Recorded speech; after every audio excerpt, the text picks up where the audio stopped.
बिस्मिल्लाहिर्रहमानिर्रहीम। अस्सलामु अलैकुम dear students, I am professor Waqar Ali. आज हम lecture number 7 chapter number 9 file handling में से reading data from a file discuss करेंगे, जिसमें हम जो भी रीड करेंगे वो स्ट्रिंग बाय स्ट्रिंग डेटा होगा।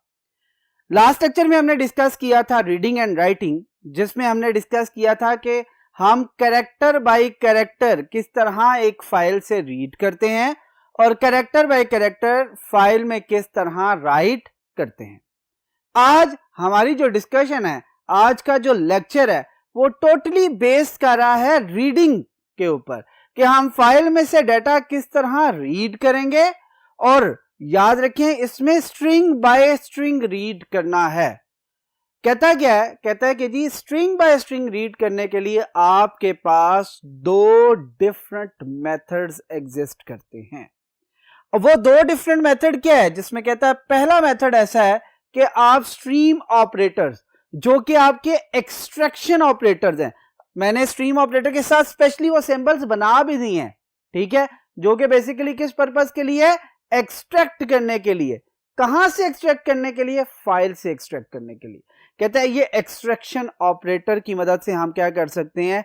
रीड कर सकते हैं डाटा को। और ये ऑब्वियसली याद रखिएगा, वर्ड बाय वर्ड डाटा को क्या कर रहा होगा? रीड कर रहा होगा। और एक वर्ड भी क्या कहलाता है? एक सिंगल स्ट्रिंग कहलाता है। और दूसरा आपका कौन सा है? वो मेथड है आपका यूजिंग गेट लाइन फंक्शन। कहता है इसका मतलब है कि आप एक कंप्लीट लाइन को भी गेट करके उसे डिस्प्ले करवा सकते हैं। बट मेक श्योर यहां पे आप जब लाइन को गेट करेंगे तो किस स्ट्रिंग के वेरिएबल में स्टोर करना है, उसका नाम, और उसके साथ साथ आपने ये भी बताना है कि कितनी लेंथ की स्ट्रिंग जो सी आप एक वक्त में रीड करना चाह रहे हैं। यहां तक बात क्लियर होगी। अब हम चलते हैं वन बाय वन इनको डिस्कस करते हैं। कहता है सबसे पहली डिस्कशन क्या है? कहता है यूजिंग स्ट्रीम ऑपरेटर्स, यानी कि हमने जो रीडिंग करनी है फाइल के अंदर से वो किसके जरिए करनी है? एक्सट्रैक्शन ऑपरेटर्स के जरिए, स्ट्रीम ऑपरेटर्स के जरिए। बात क्लियर हुई? कहता है हमें पहले यह पता होना चाहिए कि उस फाइल के अंदर जो डाटा है या जिसे हम रीड करना चाह रहे हैं यूजिंग प्रोग्राम, वो किस तरह पड़ी हुई है। एग्जाम्पल देख रहे हैं सामने। कहते हैं एक फाइल है जिसका नाम क्या है? myfile.txt। ये एक नोटपैड की फाइल है। इसके अंदर आप देखें, कहता है आपको सबसे पहले नेम दिए हुए हैं, स्पेस, टैब स्पेस या स्पेस, फिर क्या है? सैलरी, फिर स्पेस या टैब स्पेस, और उसके बाद क्या है? डिपार्टमेंट के नेम है। कहता है पहला नाम क्या लिखा हुआ है? हाशिम, उसकी सैलरी है 12,000, डिपार्टमेंट उसका जो सा है वो कौन सा है? सेल्स का। कहता है दूसरा आपका एम्प्लॉय जो सा उसका नेम है अमारा, उसकी सैलरी है 15,000 और उसका डिपार्टमेंट क्या है? HR का। इसी तरह अगर हम थर्ड एम्प्लॉय की तरफ देखें तो थर्ड एम्प्लॉय आपका कौन सा है? अथर, नेम उसका अथर है, उसकी सैलरी 13,000 है और वो जो डिपार्टमेंट है उसका है दैट इज IT डिपार्टमेंट है। इस टेबल को जहन में रखिएगा, क्योंकि हम जिस फाइल को रीड करने जा रहे हैं वो फाइल कौन सी है? आपकी myfile.txt। इसीलिए आपको पता होना चाहिए कि पहली लाइन के अंदर नेम, सैलरी और डिपार्टमेंट है और बाकी तीन नाम किस तरतीब के साथ आ रहे हैं। जब हम प्रोग्राम के जरिए इस फाइल को रीड करें तो हमें अंदाजा होना चाहिए कि हम कौन सी फाइल रीड कर रहे हैं और इसका कौन कौन सा डाटा किस तरतीब से आपको मिल रहा होगा। अब हम चलते हैं नेक्स्ट बोर्ड की तरफ और एग्जाम्पल देखते हैं, प्रोग्राम देखते हैं जिसमें ये कंप्लीट का कंप्लीट डाटा हम रीड करेंगे यूजिंग प्रोग्राम। चले मूव करते हैं नेक्स्ट बोर्ड की तरफ। जी डियर स्टूडेंट्स, ये सामने आपका प्रोग्राम लिखा हुआ है जो कि बेसिकली क्या डिस्कस कर रहा है? वो जो हमने myfile.txt देखी थी जिसमें नेम, सैलरी, डिपार्टमेंट, तीन नेम्स दिए हुए थे, तीन उनकी सैलरीज दी हुई थी और तीन डिफरेंट डिपार्टमेंट्स के नेम दिए हुए थे। ये क्या करेगा प्रोग्राम? कहता है ये उस फाइल में से डाटा को रीड करेगा वर्ड बाय वर्ड और फिर किसी ना किसी वेरिएबल्स के अंदर स्टोर कर देगा और जिन वेरिएबल्स के अंदर स्टोर करेगा उन वेरिएबल की वैल्यूज को हम आउटपुट स्क्रीन के ऊपर डिस्प्ले करते चले जाएंगे। यहां तक बात क्लियर हुई? पहले एक दफा हम प्रोग्राम को देख लेते हैं कि इसमें क्या है, फिर उसके बाद वन बाय वन स्टेटमेंट को एग्जीक्यूट करते हुए इसको ड्राई रन देंगे ताकि ज्यादा बेहतर तरीके से आप इसे अंडरस्टैंड कर सकें। अब देखिए सबसे पहली स्टेटमेंट क्या है? हैश इंक्लूड iostream.h, क्योंकि हमारा आउटपुट स्क्रीन के साथ वर्किंग होनी है, आउटपुट स्क्रीन हमने जो सी है उसके ऊपर डिस्प्ले करना है जो डाटा रीड करना है, लिहाजा हमने iostream.h को यूज कर लिया। conio.h obviously gate ch function या कोई भी आपका कंसोल बेस्ड जो फंक्शन है वो इस्तेमाल करना चाह रहे हैं, इसलिए conio.h को यूज कर लिया। उसके बाद आपका fstream, क्योंकि हमारा जितना भी ताल्लुक है, जितनी भी रीडिंग और राइटिंग है वो सारी की सारी कहां से हो रही है, फाइल के अंदर से, तो लिहाजा हम क्या करेंगे, फाइल स्ट्रीम यानी कि fstream.h क्लास को अपने प्रोग्राम के अंदर क्या कर लेंगे, ऐड कर लेंगे। फिर कहते हैं void main पे आए, void main पे आने के बाद आप देखिए 3 वेरिएबल डिजाइन किए हैं।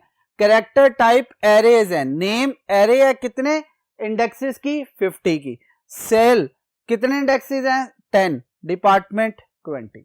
यहां तक बात क्लियर होगी, कोई इश्यू तो नहीं है ना।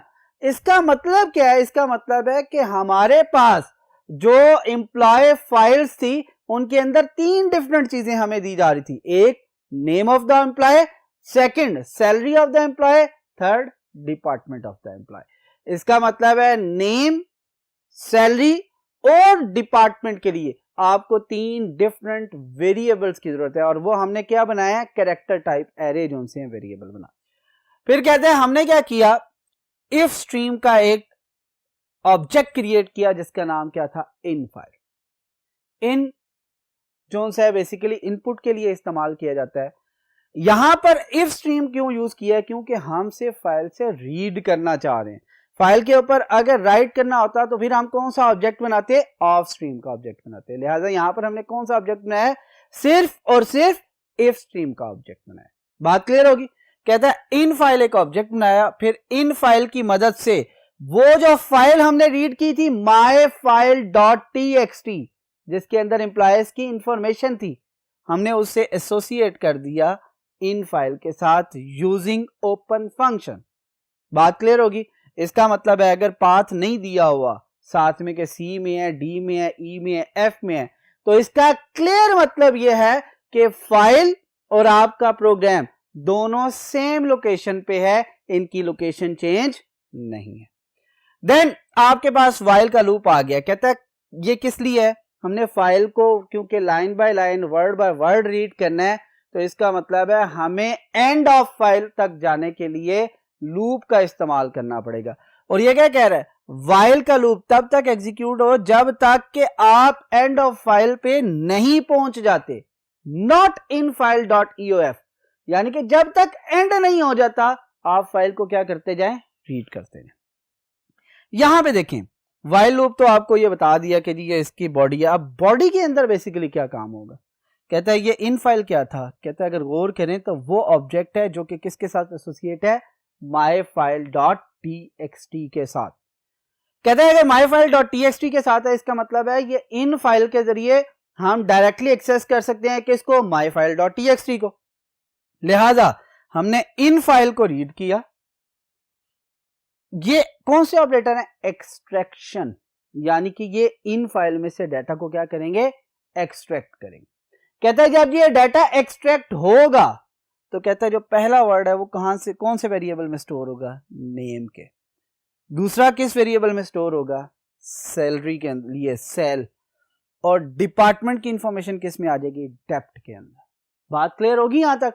इसका मतलब है 3 डिफरेंट इंफॉर्मेशन ही हमने स्टोर की हुई है एम्प्लॉय की, एक नेम था, एक सैलरी था, एक डिपार्टमेंट था।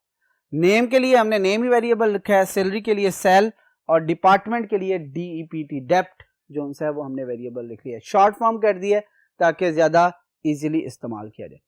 अब कहता है ये 1 बाय 1 पहली लाइन को पूरा रीड करेगा, पहली लाइन के अंदर से नेम, सैलरी और डिपार्टमेंट को रीड करेगा, अपने पास स्टोर कर लेगा, और उसके फौरन बाद जब हम सी आउट करेंगे तो नेम की जो वैल्यू होगी वो डिस्प्ले कर देगा आउटपुट स्क्रीन पर, फिर टैब स्पेस देगा, फिर सैलरी की जो वैल्यू है वो डिस्प्ले कर देगा, फिर टैब स्पेस देगा, फिर डिपार्टमेंट की वैल्यू जो सी आउटपुट कर देगा, और फिर उसके बाद नेक्स्ट लाइन पे मूव कर देगा। कहता है ये प्रोसीजर आपका क्योंकि लूप के अंदर है तो ये बार बार एग्जीक्यूट होता रहेगा, प्रोसेस होता रहेगा, कब तक, जब तक कि आपकी फाइल एंड नहीं हो जाए। फिर क्या कहता है, कहता है लूप जैसे खत्म होगा, क्योंकि हम रीड सब कुछ कर चुके होंगे, डिस्प्ले सब कुछ कर चुके होंगे, लिहाजा हमने इन फाइल जो से उसे क्लोज कर देना है, और गेट ch बेसिकली आपके आउटपुट स्क्रीन आपके सामने डिस्प्ले रहे, पॉज करती रहे, कब तक, जब तक कि हम उसे गेट ch यानी कि कैरेक्टर इनपुट वो नहीं कर देते, तब तक वो आपकी स्क्रीन पॉज मोड में रहेगी, आपके सामने डिस्प्ले रहेगी। बात क्लियर होगी। अब वन बाय वन इस स्टेटमेंट को एग्जीक्यूट करते हैं कि ये बेसिकली किस तरह काम कर रही है, किस तरह डाटा रीड करती है, क्या क्या डाटा रीड करेगी, कौन कौन सी वैल्यू स्टोर करेगी और फिर उसके बाद वो कैसे डिस्प्ले होगी। सबसे पहले चलते हैं जी कौन सी स्टेटमेंट की तरफ, आपकी वाइड मेन, क्योंकि आपकी एग्जीक्यूशन हमेशा कहां से स्टार्ट होगी, वाइड मेन। कहता है आपके वेरिएबल साथ आते ही 3 वेरिएबल डिक्लेयर हो जाएंगे मेमोरी के अंदर, नेम, सैलरी और डिपार्टमेंट, यानी कि नेम के लिए कंप्लीट नेम, सैलरी के लिए सेल और डिपार्टमेंट के लिए डेप्ट। ये 3 वेरिएबल और हर एक की लेंथ भी जो सी है वो मेंशन की हुई है, साइज मेंशन किया हुआ। कहता है उसके बाद हमने क्या किया, एक ऑब्जेक्ट जो है वो बनाया जो कि इफ स्ट्रीम का था, जिसका नाम क्या रखा गया, जिसका नाम क्या था, in file.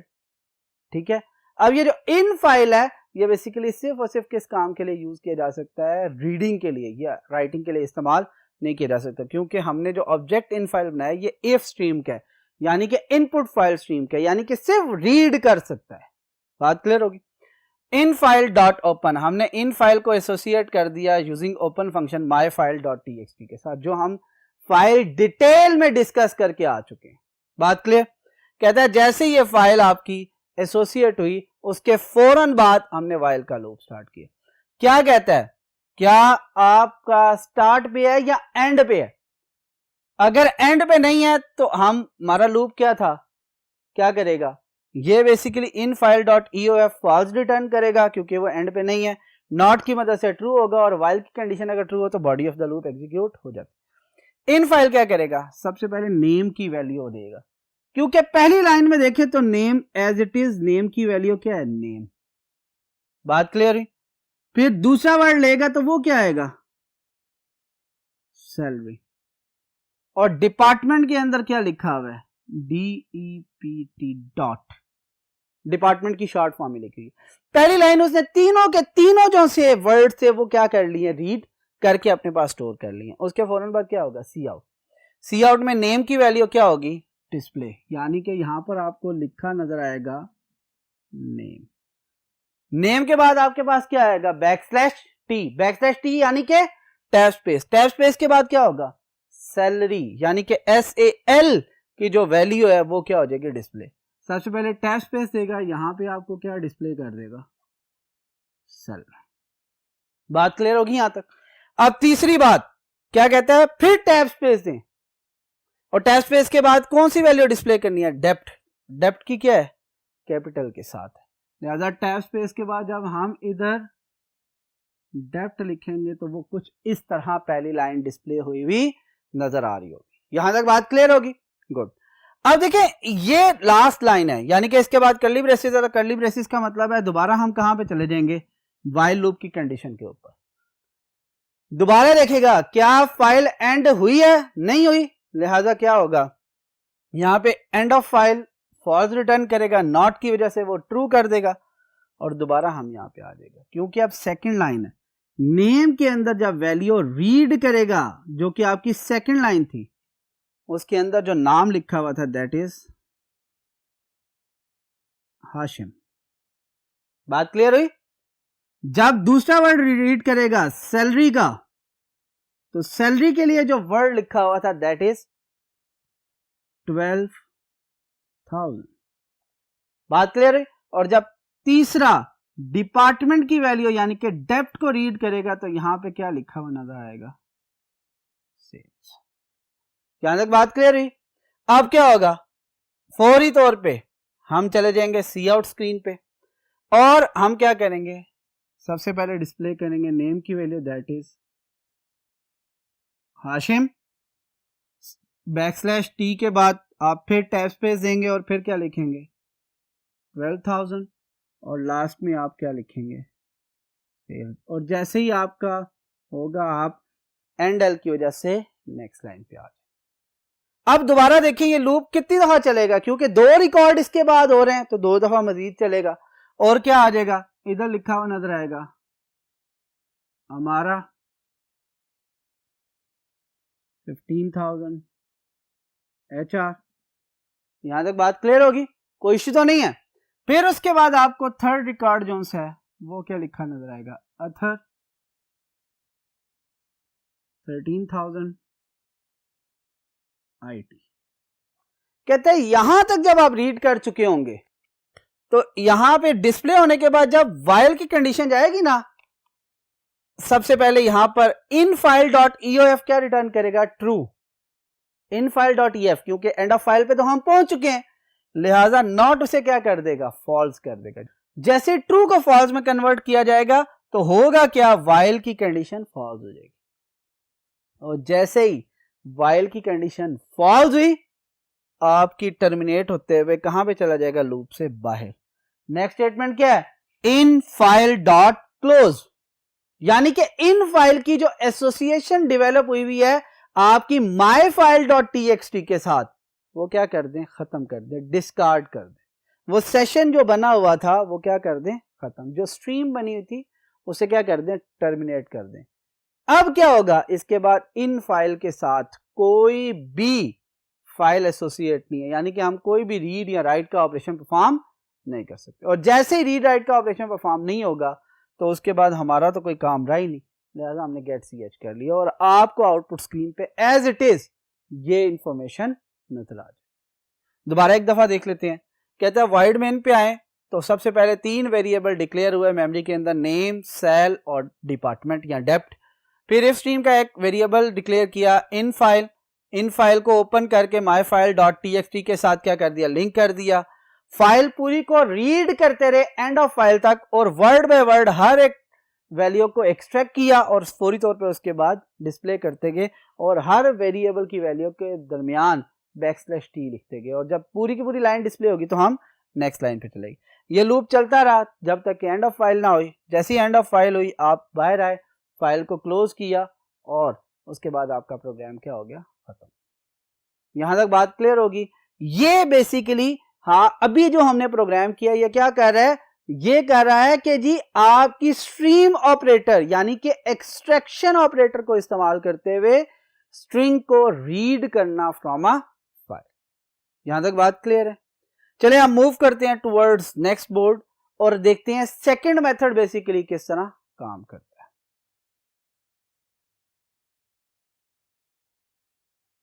Ji dear students, अब हम बात करते हैं सेकंड मेथड। वो क्या था, हमने कहा था कि जी हम स्ट्रिंग बाय स्ट्रिंग रीड कर सकते हैं यूजिंग गेट लाइन फंक्शन।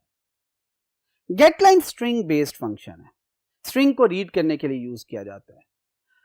क्यों यूज किया जाता है, कहता है क्योंकि ये फाइलिंग में से या फाइल्स के से अंदर से, ये कट कीजिएगा पिछली लाइन, ये इसलिए इस्तेमाल किया जाता है ताकि हम फाइल के अंदर से कोई मखसूस लेंथ का, खास लेंथ का जो डाटा है उसे एक ही वक्त में रीड कर सके और किसी वेरिएबल के अंदर स्टोर कर सके।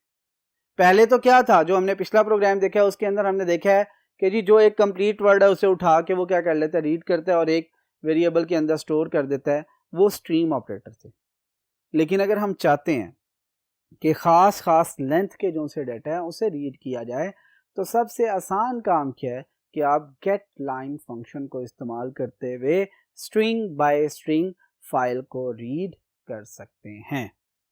अब हम देखते हैं इसके लिए सबसे पहले फाइल को और फिर उसके बाद बात। कहते हैं यहां पर देखें हमारे पास एक फाइल है जिसका नाम क्या है, string.txt। यहां पर मैंने कुछ काम किया हुआ है, ब्लू के साथ सारे के सारे कैरेक्टर्स जो कि अल्फाबेट्स हैं वो लिखे हुए नजर आ रहे हैं और रेड लाइंस जो उनसे रेड अंडरस्कोर या हाइफन इसे जो यूज किए हैं वो बेसिकली स्पेस को रिप्रेजेंट कर रहे हैं। और आपको पता है फाइल के अंदर स्पेस भी एक सिंगल कैरेक्टर के तौर पर इस्तेमाल किया जा रहा होता है। यानी कि यहाँ पे लिखा हुआ है C++ is an object oriented programming language. अब ये बड़ा इंपॉर्टेंट है क्योंकि मैं ये जगह छोटी थी तो ये आपको दूसरी लाइन पे जाते हुए नजर आ रहा है। ओरिजिनली ऐसा नहीं है, जब आप नोटपैड की फाइल खोलते हैं तो एक ही लाइन में आपको बहुत ज्यादा डाटा जो है वो राइट हो सकता है, इसलिए कोई इतना बड़ा इशू नहीं है।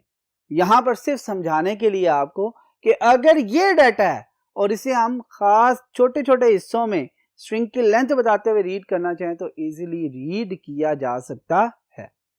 देखते हैं आप प्रोग्राम को।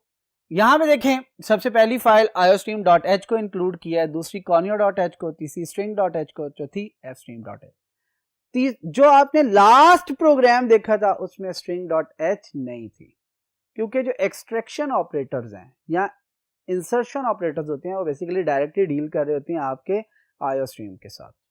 लेकिन क्योंकि यहां पर अब हमने एक फंक्शन यूज करना है जो कि कौन सा है, गेट लाइन फंक्शन, तो कहता है उसके लिए string.h को आपने क्या किया है, इंक्लूड करवाया। बात क्लियर होगी। प्रोग्राम की तरफ आते हैं। कहता है मेन आगे लिखा हुआ है और एक ही वेरिएबल बनाया that is str, character type array है, मैक्सिमम लेंथ कितनी उसकी बताई है 20। कहते हैं हमने इफ स्ट्रीम का एक ऑब्जेक्ट बनाया रीड्स और डायरेक्ट उसका क्या किया फाइल, यानी कि यहां पर हमने ओपन फंक्शन इस्तेमाल नहीं किया।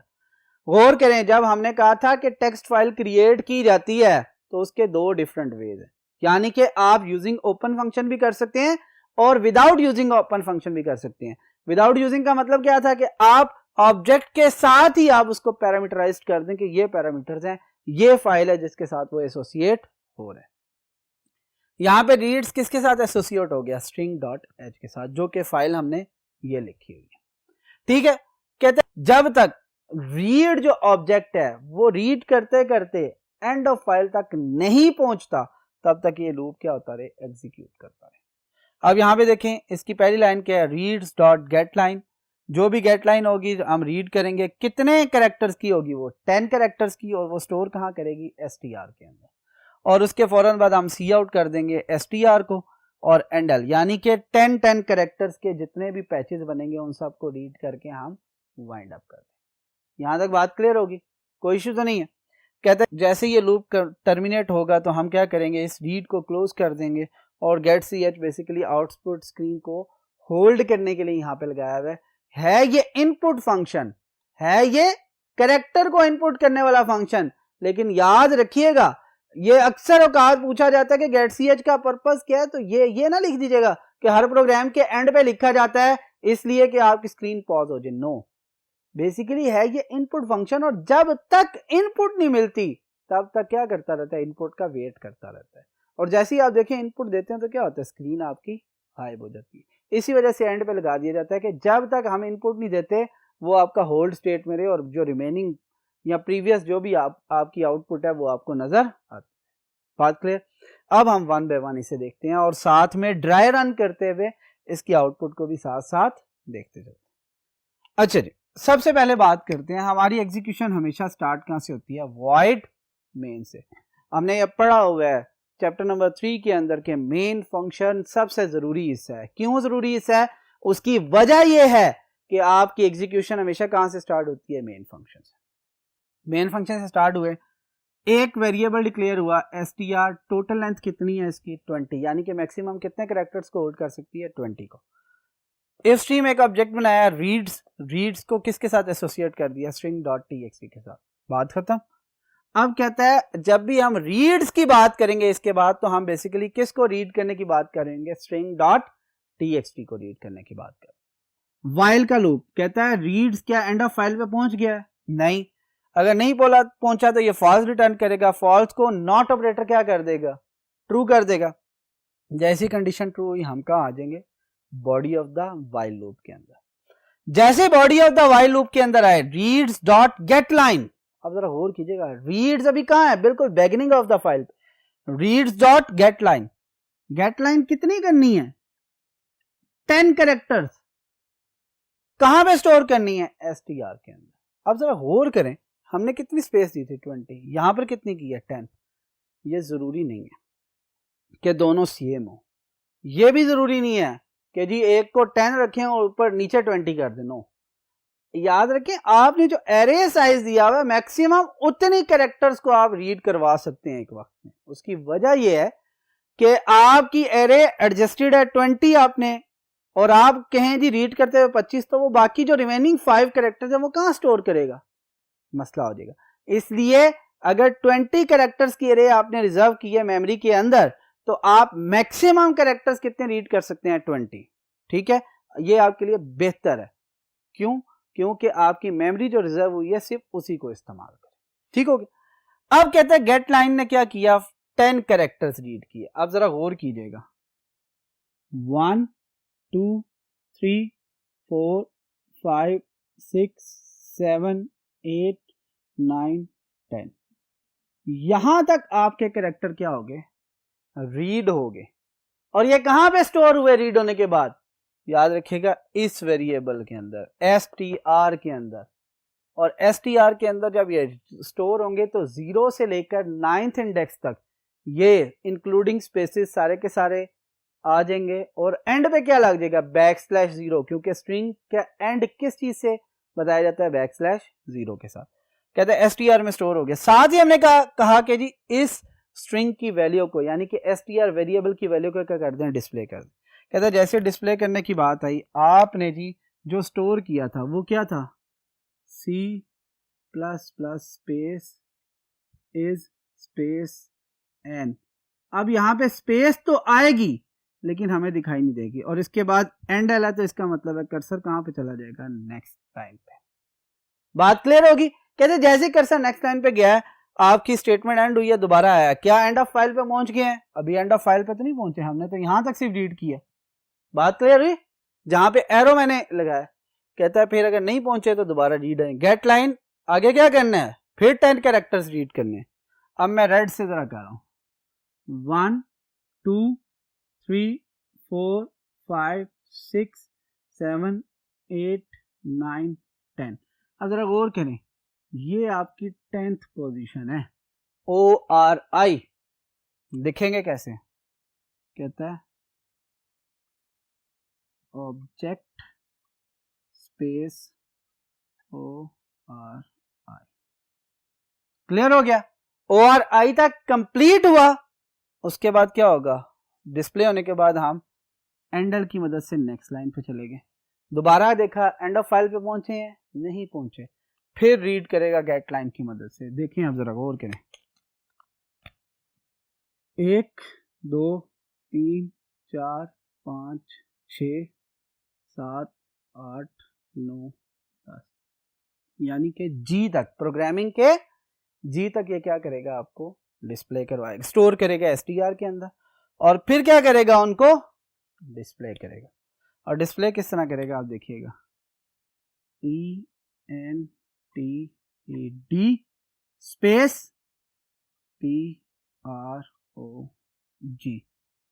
PROG तक आया, एंडल होने की वजह से कर्सर कहां चला गया, नेक्स्ट लाइन।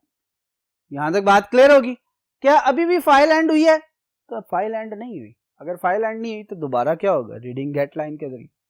कैसे, 1 2 3 4 5 6 7 8 9 10, यानी कि प्रोग्रामिंग का R से लेकर लैंग्वेज के A तक जो है वहां तक आपका क्या होगा, स्टोर होगा str के अंदर, और str दोबारा उसके बाद सी आउट की मदद से डिस्प्ले होगा। तो कैसे, RAMMING स्पेस LA। यहां तक कंप्लीट हो गया। अभी भी फाइल आपकी एंड नहीं हुई, और अगर फाइल आपकी एंड नहीं हुई तो क्या होगा, कहता है फाइल एंड नहीं होने की मदद से आपको दोबारा रीड करना पड़ेगा, और दोबारा जब रीड करेंगे तो आपके पास 1 2 3 4 5 6, आगे आपकी कोई भी लेटर नहीं है, एंड ऑफ फाइल आ चुका होगा, लिहाजा 6 कैरेक्टर को आपके पास क्या करेगा, स्टोर करेगा, बाकी कोई भी वैल्यू नहीं आएगी। और यहाँ पर आपको इसके बाद str के अंदर 6 वैल्यू एंड हो जाएंगी, और यहाँ पे आपको लिखा हुआ नजर आएगा NGUAG।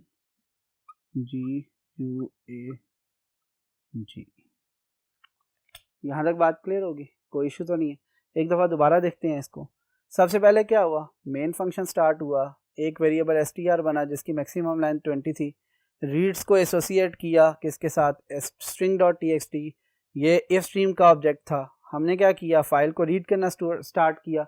कब तक रीड किया, जब तक कि फाइल एंड नहीं होती। हर दफ़ा गेट लाइन के जरिए 10-10 कैरेक्टर को रीड करके str में स्टोर किया, और जैसे ही str में स्टोर किया उसके फ़ौरन बाद डिस्प्ले करते चले गए। जैसे ही फाइल एंड हुई आप कहाँ आ जाएंगे, रीड्स डॉट क्लोज, यानी कि एसोसिएशन ख़त्म। जैसे ही एसोसिएशन ख़त्म आपने क्या किया, आउटपुट स्क्रीन आपके सामने आ जाएगी, और ये आउटपुट आपको उस वक्त सामने दिखाई देगी। यहाँ तक बात क्लियर होगी।